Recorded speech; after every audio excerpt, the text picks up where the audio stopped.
our last segment of the day, the importance of the Olympics for the U.S. men's national team. The U.S. men's national team has qualified for the Paris Olympic men's football games. This is the first time that they'll be playing in the Olympic men's football since the Beijing Olympics in 2008, which is really wrong for that to ever occur, the way that U.S. soccer allowed that to happen. But we're not looking at the past, we're looking at the future. And I'll be lying to you if I told you I have a huge, deep understanding of the current U23 landscape. But as the Olympics get closer, I'm definitely gonna do a lot more research, do a lot more film watch to see the capabilities of the players we have. But I do want to discuss the importance of the Olympics. The core players in the Olympics, this is a national stage for them to go in, not international stage for them to go in and to get some eyes on from club owners. We've seen a lot of stars emerge from the Olympic Games, a lot of stars. I can go in, if we want to start off from 2008 when we have Messi, Di Maria, Otamendi and them boys from Argentina. In 2012, you got the Neymar, the Hulks, the Oscar. That 2012 team, the Marcelos, that 2012 Brazilian team, almost 60-70% of them were at the World Cup 2 years later. That Olympics also had the emergence of Mexico with Oribe Peralta, Giovanni Dos Santos, Hector Herrera, Marco Fabian. The Egypt team at the Olympics had Mohamed Salah. So it shows these players, they get enormous exposure. The 2016 Olympics was the emergence of a guy like Serge Gnabry, who was one of the leading scorers in that tournament. He was absolutely phenomenal. He got more exposure, didn't really do well in the years after, but then he eventually found a home in Bayern Munich, where he's been very, very dominant. A little bit on the downside this season, but he's had an excellent career up to this point. And then the last Euros, you had Richarlison, but he was already emerged, to be honest. Douglas Luiz was in that squad. Yauno Cueto was in that squad. From Spain, we saw the likes of Pedri, Oyarzabal. It's a way for players to get more exposure. It's also they can also bring in 3 overage players, so it gives you a little bit more attention in terms of the international stage, especially in 2016 in Brazil, when they brought in Neymar, and it became like one of the major talks in the soccer world. Can Neymar win the first Olympic gold for Brazil? It was the Olympic gold medal match game completely filled up. Everybody was watching. In the US, they get to open up this Olympic Games against France, which for me is beautiful because we get to see this team on a national stage. The stadium is going to be filled because it is a French World Cup. They're going to be potentially playing against Mbappe, who's still trying to, play at the Olympics this summer as one of the overage players for France.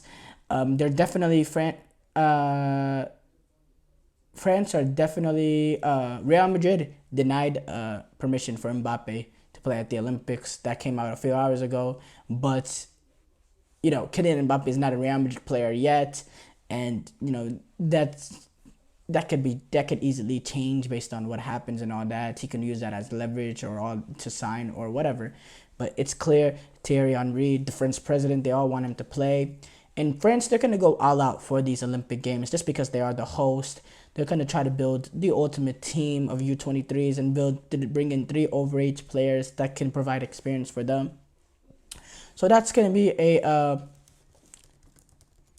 brilliant way for them to kick off their tournament against France at the Olympic Games. But as I was saying earlier,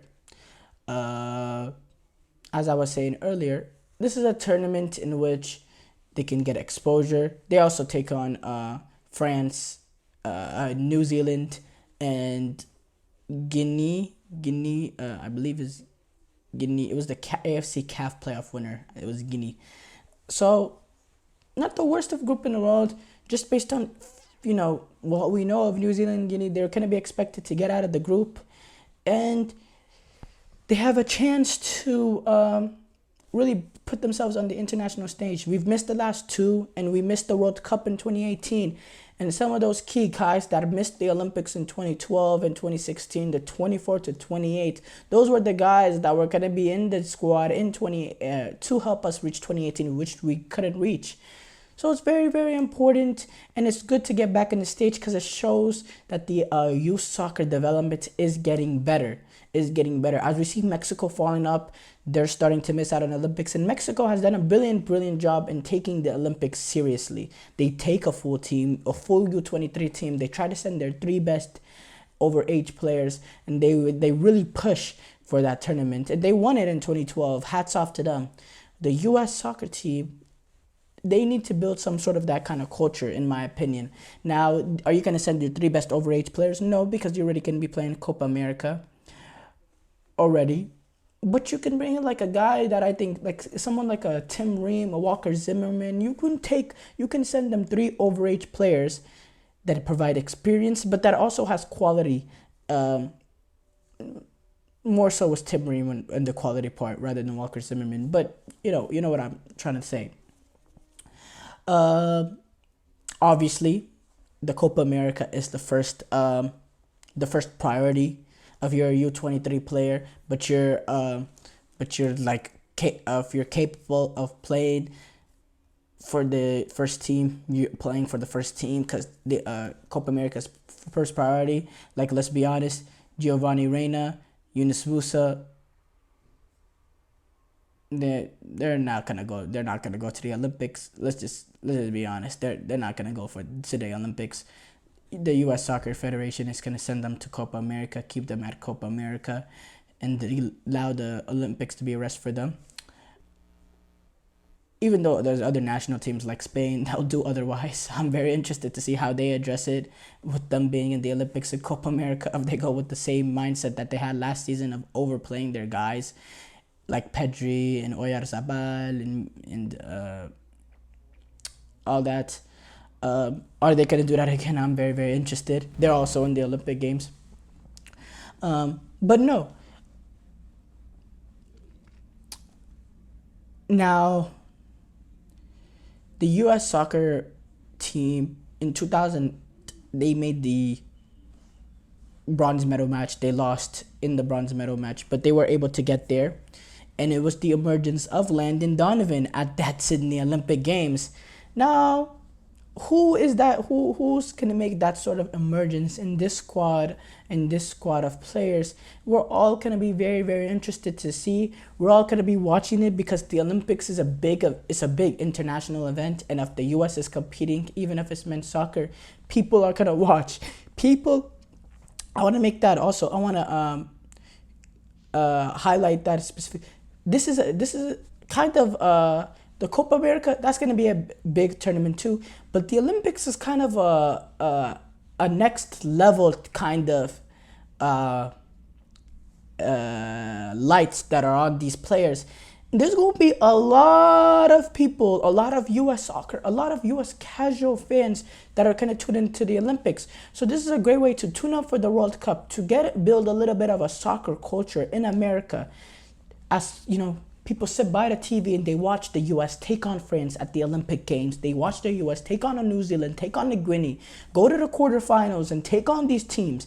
It's a brilliant opportunity for them to gather up the casual fans and to start building the footballing culture in America as they build to make some sort of run in the 2026 World Cup.